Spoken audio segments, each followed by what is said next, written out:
Sup guys, it's Alex here and welcome to the Sweet 16 predictions video. This is the Second Chance Tournament Challenge after a crazy opening weekend of college basketball in the Ncaa tournament. We have, what is that, I think 4 or 5 double-digit seeds here in the Sweet 16. We have a Cinderella story for the ages with Oral Roberts, the 15 seed. We love Oral.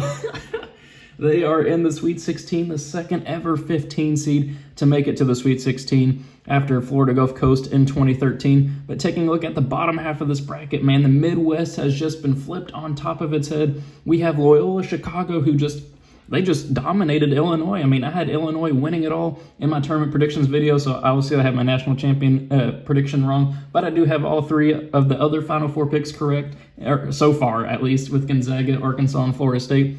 But Loyola Chicago, man, they looked absolutely fantastic, I do have to say, against Illinois.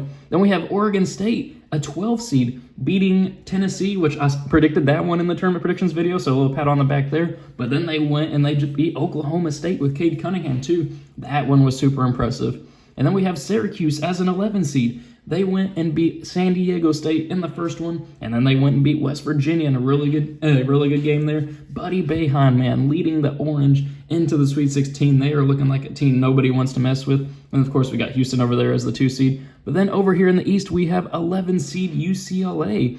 I thought Michigan State was going to beat them in the first 4, but, man, they've already won 3 games here. They beat Michigan State in the first 4. Then they go and beat... Gosh, who was the... I can't remember. BYU, there we go. BYU as the 6th seed, and then they beat 14 seed Abilene Christian, who ended up beating Texas, which that was a crazy upset in and of itself. But before we get into the Sweet 16 predictions here, which I do have a group here, I will be linking the group link in the description, so make sure you check that out and enter the Super Celtic 24 subscribers Second Chance Tournament Challenge group, whatever you want to call it. We will take a look here at the Super Celtic 24 subscribers group for this actual tournament challenge with the actual NCAA tournament predictions. We have a couple notable ones here. You don't even look at the percentages for my main bracket and the coin flip bracket.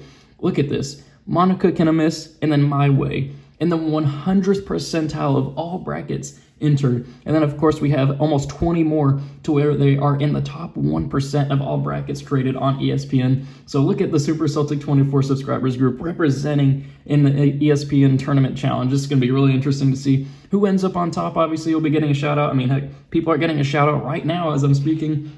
Our group is ranked, I think, 45,000 out of all the total groups. Not sure what that means, not sure how many total groups there are, but I think that's pretty cool that we have 20 entries here in the top 1% of all ESPN brackets. And, of course, none of them are on. I mean, they're all doing pretty bad. Not sure why this all says 0 right there because, I mean, obviously I have points throughout the rest. Yeah, just taking a look there. Now let's kind of go ahead and go back over here to this tournament second chance bracket where we will have our Sweet 16 predictions here. So we'll go ahead and start over here in the West. I don't know how Creighton can beat Gonzaga. Creighton had a pretty decently easy path. They didn't have to face a single one seed, or not a one seed, a single digit seed, if I can get it out, on their way to the Sweet 16. I thought they'd get upset by UC Santa Barbara, but they were able to get the 1-point victory with a little bit of a no call at the end. Not going to say a whole lot there, but then they just went and destroyed Ohio in the next game. But either way, I have Gonzaga beating them here probably by like 10 or 15 points. Gonzaga just rolling on all cylinders right now.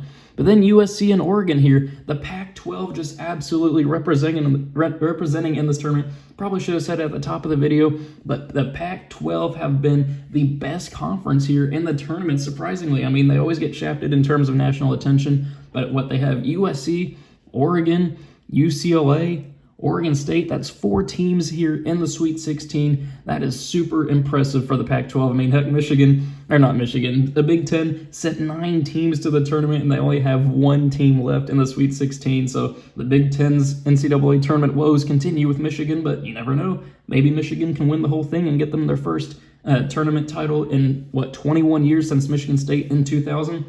But here, in this matchup, USC, dominant victory over Kansas. I mean, just looking at that game, you'd think I'd pick USC. But then Oregon, dominant victory over Iowa. Both of these two teams have dominant victories over the higher seeds, but I am going to go with Chris Duarte and Oregon here, advancing past USC. I think that one's going to be a barn burner right there, USC and Oregon. But I was just more impressed with what I saw from Oregon. I mean, who knows what would have happened if they had been able to play VCU, because I picked VCU to win that game. But, I mean, I've always been underestimating Oregon. I mean, I'll take the flag for that. I have been underestimating Oregon this entire year.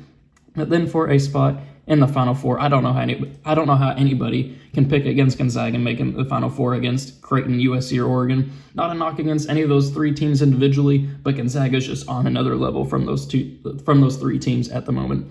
So then if we go over here to the South region, Baylor versus Villanova. I had Villanova getting upset by Winthrop in the first round. I mean, I'll say it. I thought that they would lose without Colin Gillespie, without Justin Moore, but I did not account for the mastermind that is Jay Wright. He has put Villanova in the Sweet 16. Of course, they avoided a matchup with Purdue, which I think they would have lost that one. But either way, I think Baylor will end up beating Villanova right there. And then Arkansas and Oral Roberts right there. Oral Roberts with Max Abness, nation's leading scorer, playing basically every single minute of every single game.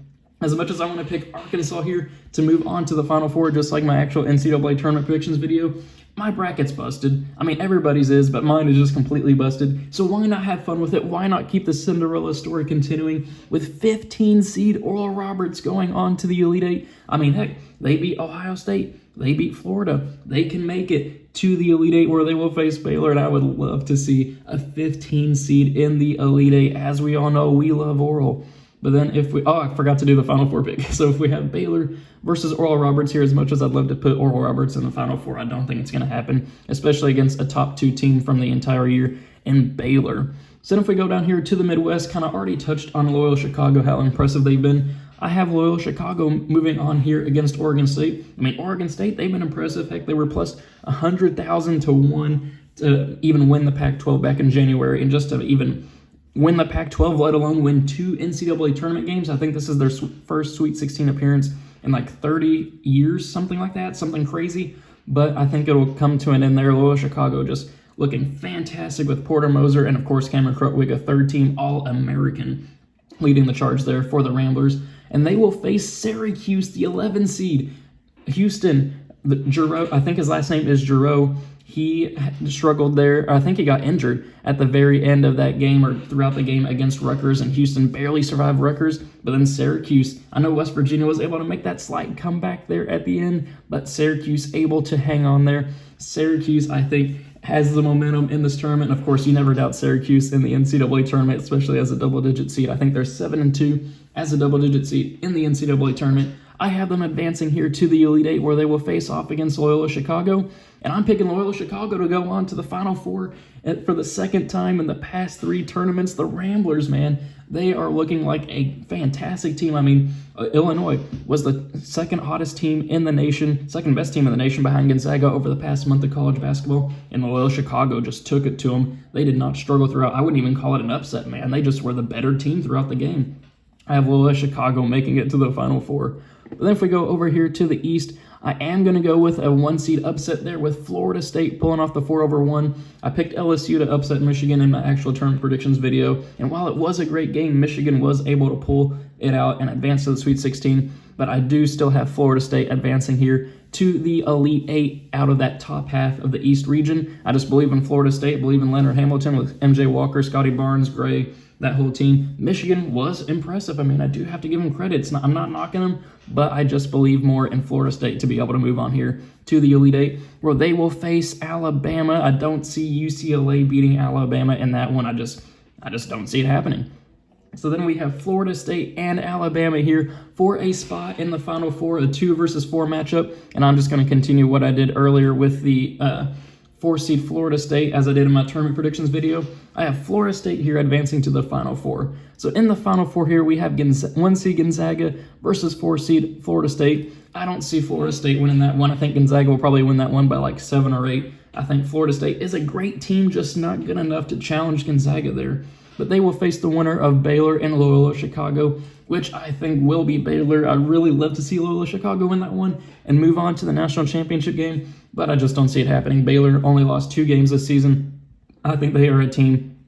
Actually, I can't remember if it's 1 or 2 games. I don't remember off the top of my head, but I believe in Baylor to move on there to the national championship. I think it was 2 games. I think they lost to Kansas, and then they also lost to Oklahoma State, I do believe. Not 100% sure on that, but either way, Baylor here advancing to the national championship game. Battle between the top 2 teams in the AP poll for basically the entire year. I mean, these 2 teams were on another level throughout the year. Gonzaga and Baylor, they were supposed to play in December, but it got canceled just hours before tip-off because of a COVID concern. So we finally get the long-awaited matchup here of Gonzaga versus Baylor, and I have Gonzaga pulling off the national championship game and being the first team to go undefeated in college basketball, start to finish, winning the NCAA tournament since Indiana, and I think it was 1976, something like that. There were 3 teams that made it to the tournament undefeated. It was UNLV in 1991, Wichita State in 2014, and then, of course, my Kentucky Wildcats in 2015. But none of those teams were able to win the national championship. I think Gonzaga puts an end to that, gets Mark Few his well-deserved first championship, and they win the national championship here over Baylor. And final score, I mean, this one doesn't really matter. I'm just going to go with like 78 versus 73. There, you guys can see my fingers. And so, yeah, there we're submitting our picks right there. That will be our national champion. So I hope you guys enjoy these Sweet 16 predictions. I mean, hopefully they're right. I mean, they're probably going to be wrong, just like my actual NCAA tournament predictions, but it's always fun making them. Make sure you guys enter that Super Celtic 24 subscribers group for the Second Chance Tournament Challenge. I'll be linking it in the description below. Let me know what you guys predict here for the Sweet 16. Who do you have as a national champion? Let me know what you think of my predictions. Do you have Oral Roberts winning it all? I mean, who knows at this point? So thank you guys for watching. Hope you enjoyed it, and I will see you all later.